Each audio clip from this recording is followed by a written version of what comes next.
ಏನು ಮಕ್ಕಳಿಗೆಲ್ಲ school start ಆಗಿದೆ, ಬ್ರೇಕ್ಫಾಸ್ಟ್ಗೆ ಲಂಚ್ಗೆ ಹೆಲ್ತಿಯಾಗಿ ಬೇಕು ಮತ್ತು ಬೇಗನೂ ಹಾಕಬೇಕು ಅಂತಂದರೆ ಏನಾದರೂ ಒಂದು ಮಾಡಬೇಕು ಅಂತಂದ್ಬಿಟ್ಟು ಡೈಲಿ ಬೆಳಗ್ಗೆ ತಲೆ ತಿಂತಾ ಇರುತ್ತೆ. ಸೊ ಈ ಥರ ಒಂದು ಸಿಂಗಲ್ ಪಾಟ್ ವೆಜಿಟೇಬಲ್ ಪಲಾವ್ ಮಾಡ್ಕೊಳ್ಳಿ, ಸೂಪರಾಗಿರುತ್ತೆ.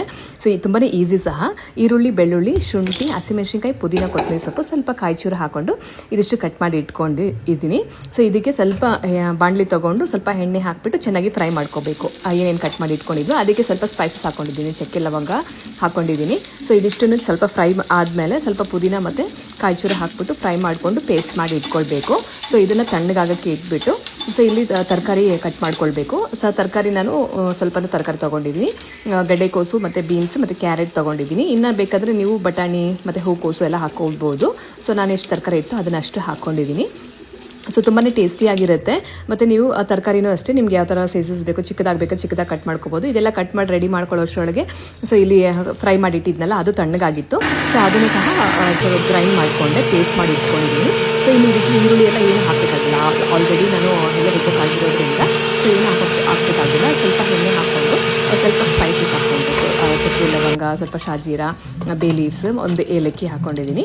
ಇದಿಷ್ಟು ಹಾಕ್ಕೊಂಡು ಫ್ರೈ ಇದು ಸ್ವಲ್ಪ ಹುರಿದಾದ್ಮೇಲೆ ಸೊ ಏನು ಮಸಾಲ ರೆಡಿ ಮಾಡಿ ಇಟ್ಕೊಂಡಿದ್ವಿ ಅದನ್ನು ಚೆನ್ನಾಗಿ ಎಣ್ಣೆಯಲ್ಲಿ ಫ್ರೈ ಮಾಡ್ಕೊಳ್ಬೇಕು. ಆ್ಯಕ್ಚುಲಿ ನಾವು ಆಲ್ರೆಡಿ ಎಣ್ಣೆಯಲ್ಲಿ ಫ್ರೈ ಮಾಡಿರೋದ್ರಿಂದ ಅಷ್ಟೊತ್ತೇನು ತೊಗೊಳ್ಳಲ್ಲ, ಹಸಿ ವಾಸನೆ ಸ್ವಲ್ಪ ಹೋದರೆ ಸಾಕು, ಎಣ್ಣೆ ಥರ ಬಿಟ್ಕೊಳ್ಳೋ ಥರ ಆದರೆ ಸಾಕು. ಸೊ ಅದಾದಮೇಲೆ ಸೊ ತರಕಾರಿ ಏನೇನು ಕಟ್ ಮಾಡಿ ಇಟ್ಕೊಂಡಿದ್ವಿ ಇದು ಸ್ವಲ್ಪ ಮಸಾಲೆ ಫ್ರೈ ಆದಮೇಲೆ ತರಕಾರಿ ಕಟ್ ಮಾಡಿ ಇಟ್ಕೊಂಡಿದ್ವಲ್ವ, ಒಂದು 2 ಟೊಮೊಟೊ ತೊಗೊಂಡಿದ್ದೀನಿ ಚಿಕ್ಕದಾಗಿ. ನೀವು ಟೊಮೊಟೊ ಬೇಡ ಅಂತಂದರೆ ಸ್ವಲ್ಪ ಮೊಸರು ಸಹ ಹಾಕ್ಕೊಳ್ಬೋದು, ಟೊಮೊಟೊನ ಸ್ಕಿಪ್ ಮಾಡಿಬಿಟ್ಟು. ಸೊ ಇದು ಸಾಕಾಗುತ್ತೆ.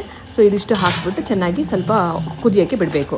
ರುಚಿಗೆ ತಕ್ಕಷ್ಟು ಉಪ್ಪು ಹಾಕಿ ತರಕಾರಿಗೆ ಎಷ್ಟು ಬೇಕೋ ಅಷ್ಟು ಸ್ವಲ್ಪ ಹೊತ್ತು ಬೇಯಿಸ್ಕೊಂಡು ಸೊ ತರಕಾರಿ ಎಲ್ಲ ಸ್ವಲ್ಪ ಮೆಟ್ಟಿಗೆ ಬೆಂದಿದೆ ಅಂದಾಗ ಸೊ ಅಕ್ಕಿನ ಏನು ನೆನೆಸಿ ಇಟ್ಕೊಂಡಿದ್ವಿ.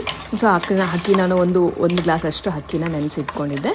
ಸೊ ಅಕ್ಕಿನ ಹಾಕಿಬಿಟ್ಟು ಸ್ವಲ್ಪ ಕೈ ಆಡಿಸ್ಬಿಟ್ಟು ಸ್ವಲ್ಪ ಎಷ್ಟು ನೀರು ಬೇಕೋ ಅಷ್ಟು ನೀರು ಹಾಕಿ ಅನ್ನಕ್ಕಾಗೋಷ್ಟು ಸ್ವಲ್ಪ ಕಡಿಮೆನೇ ಹಾಕ್ಕೊಳ್ಳಿ.